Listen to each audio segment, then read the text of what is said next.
Friends, this is Madhu and welcome to our YouTube channel M with Madhu. दोस्तों, इस video में हम डिस्कस करेंगे मनोविज्ञान का इतिहास, जो आपका टॉपिक है उससे रिलेटेड कुछ एमसीक्यू। इससे पहले हम इस टॉपिक को कंप्लीट कर चुके हैं, इसकी एक्सप्लेनेशन हम देख चुके हैं। अगर आपने वो वीडियो नहीं देखी तो पहले आप उस वीडियो को देखिएगा, क्योंकि वो वीडियो देखने के बाद आपके सारे एमसीक्यूज जो हम 40 एमसीक्यू करेंगे 2 वीडियो में, ये उसका पार्ट 1 है और पार्ट 2 में हम 20 एमसीक्यूज करेंगे। वो आपके सारे एमसीक्यू उस वीडियो से कवर हो जाएंगे। अगर आप वो वीडियो देखते हो और उसके बाद आप एमसीक्यूज करते हो तो आपका कोई भी क्वेश्चंस नहीं छूटेगा। इन केस आपका कोई डाउट आता भी है तो आप कमेंट सेक्शन में डाउट ज़रूर पूछिएगा, क्योंकि अगर आप डाउट नहीं पूछते और वही क्वेश्चन आपका एग्जाम में आ जाए तो आपका 1 नंबर खराब हुआ, आपका 1 नंबर गलत हो गया। 1 नंबर का एक नंबर आपके लिए कीमती है। 1 नंबर आपको कट ऑफ से बाहर कर देगा। तो आप अपने जो डाउट आते हैं वो जरूर पूछा कीजिए। तो हम स्टार्ट करते हैं। 20 क्वेश्चंस को हम डिस्कस करेंगे और आप कमेंट करके हमें ज़रूर बताइएगा कि वो वीडियो देखने के बाद आपके इन 20 क्वेश्चंस में से कितने सही होते हैं। फर्स्ट क्वेश्चन देखते हैं, इनमें से किसने मनोविज्ञान के व्यवहारात्मक स्कूल की नींव रखी? ऑप्शंस है विलियम जेम्स, लाइनर, वॉटसन या फिर जॉन डीवी। तो किसने मनोविज्ञान के व्यवहारात्मक स्कूल यानी कि व्यवहारवाद, बिहेवियरिज्म की नींव रखी थी, ये आपको बताना है। तो इसका राइट ऑप्शन होगा ऑप्शन 3 वॉटसन ने। वॉटसन जो थे वो एक व्यवहारवादी थे। इन्होंने 1910 में, कौन से ईयर में? 1910 में व्यवहारात्मक स्कूल की नींव रखी थी। तो फर्स्ट का राइट ऑप्शन है ऑप्शन 3। नेक्स्ट क्वेश्चन है, विलियम जेम्स की पुस्तक मनोविज्ञान के सिद्धांत कब प्रकाशित हुई? ऑप्शंस है 1850 में, 1890 में, 1950 में या फिर 1870 में। तो जो विलियम जेम्स की बुक थी मनोविज्ञान के सिद्धांत यानी कि प्रिंसिपल्स ऑफ साइकोलॉजी, उसका प्रकाशन कब हुआ, कब वह प्रकाशित हुई, ये आपको बताना है। तो इसका राइट ऑप्शन होगा ऑप्शन 2 यानी कि 1890 में विलियम जेम्स की बुक आई थी। क्या नाम था उसका नाम था मनोविज्ञान के सिद्धांत यानी कि प्रिंसिपल्स ऑफ साइकोलॉजी। तो सेकंड का जो आंसर होगा राइट वो होगा ऑप्शन 2। नेक्स्ट क्वेश्चन है, कलकत्ता विश्वविद्यालय में पहला मनोविज्ञान विभाग कब बना? ऑप्शंस है आपके 1909 में, 1916 में, 1910 में या फिर 1948 में।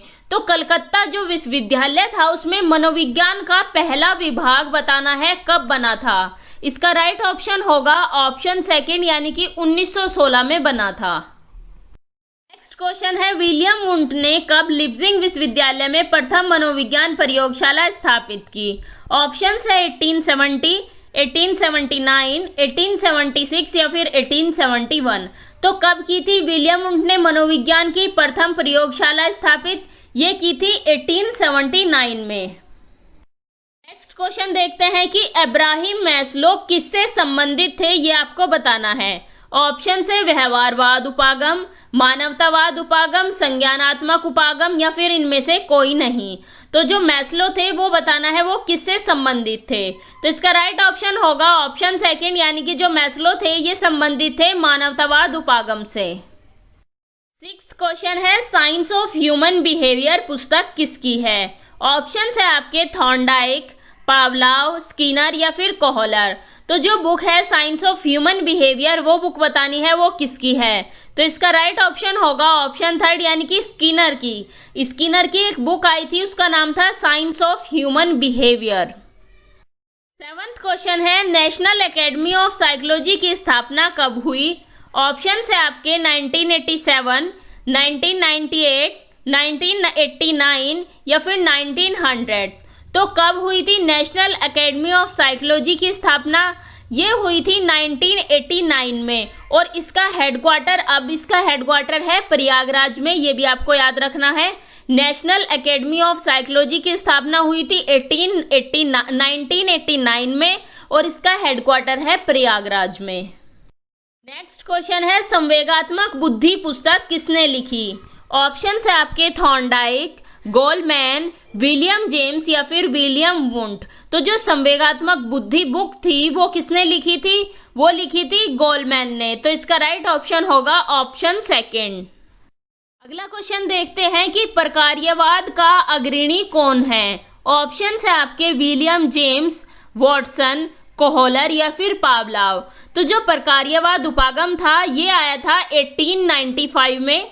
कब हुई थी इसकी स्थापना? इसकी स्थापना हुई थी 1895 में। और किसने की थी?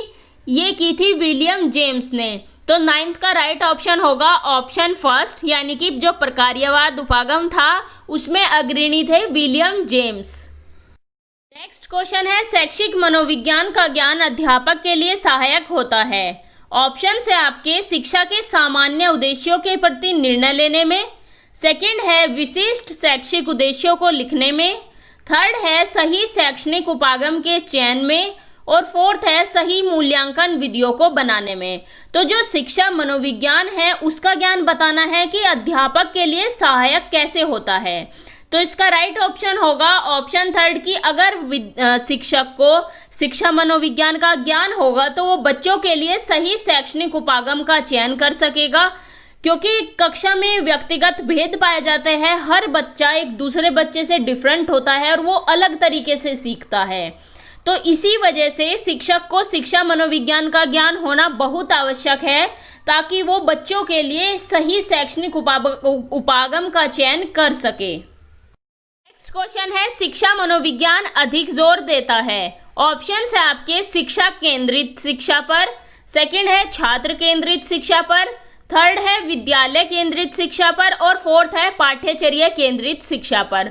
तो जो शिक्षा मनोविज्ञान है, एजुकेशनल साइकोलॉजी है, वो किस पर जोर देता है वो आपको बताना है। तो इसका राइट ऑप्शन होगा ऑप्शन सेकंड, यानी कि छात्र केंद्रित शिक्षा पर, चाइल्ड सेंटर्ड एजुकेशन पर बल देता है शिक्षा मनोविज्ञान।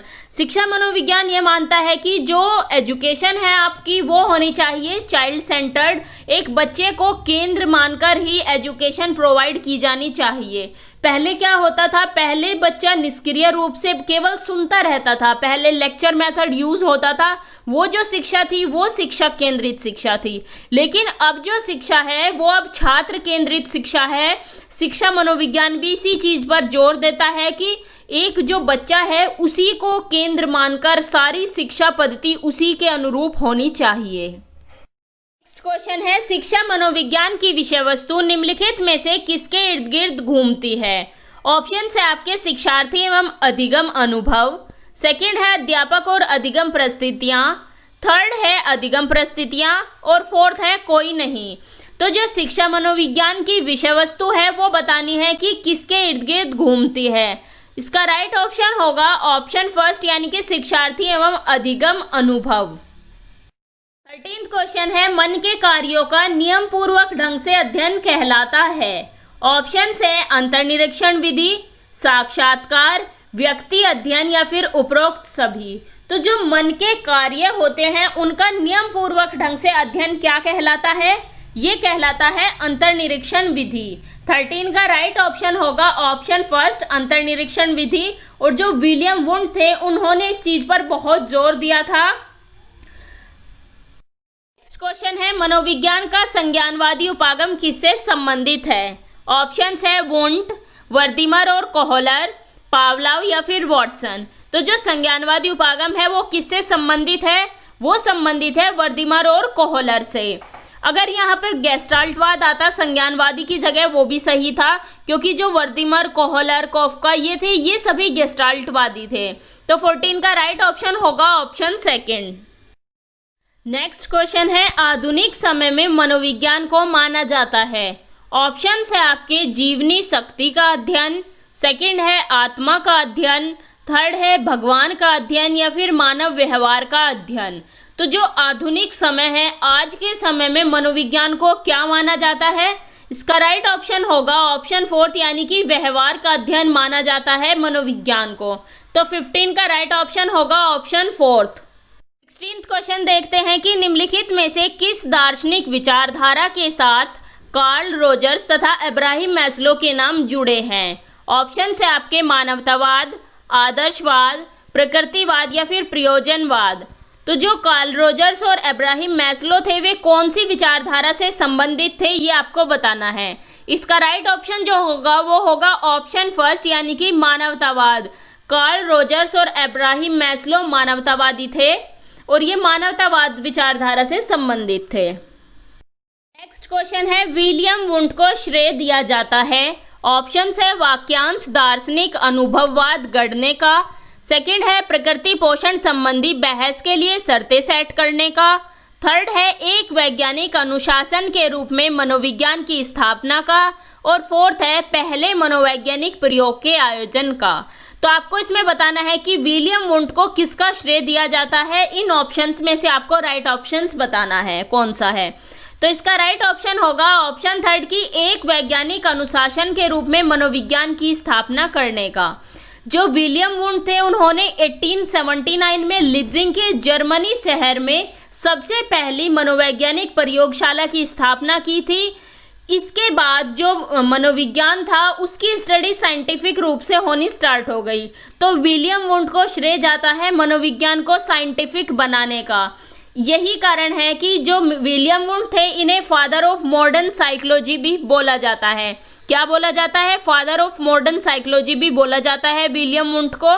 तो इसका जो राइट ऑप्शन होगा कि विलियम वुंट को किस चीज़ का श्रेय दिया जाता है। विलियम वुंट ने जो मनोविज्ञान की स्टडी थी उसे साइंटिफिक बना दिया। तो एक वैज्ञानिक अनुशासन के रूप में इन्होंने मनोविज्ञान की स्थापना की। 18वां क्वेश्चन है, मनोविश्लेषण के पिता के रूप में कौन जाना जाता है। ऑप्शंस है हेनरिक पेस्टोलॉजी, सेकंड है फ्रांसिस बेकन, थर्ड है सिगमंड फ्रॉइड और फोर्थ है अब्राहम मैस्लो। तो जो मनोविश्लेषणवादी थे वो कौन थे? मनोविश्लेषणवाद के पिता के रूप में किसे जाना जाता है? इसका राइट ऑप्शन होगा ऑप्शन थर्ड, सिगमंड फ्रॉइड जो थे उन्होंने मनोविश्लेषणवाद की स्थापना की थी, इसीलिए उन्हें मनोविश्लेषणवाद के पिता के रूप में भी जाना जाता है। नेक्स्ट क्वेश्चन देखते हैं कि मनोविज्ञान की परिभाषा डैश तथा डैश दोनों पर केंद्रित है।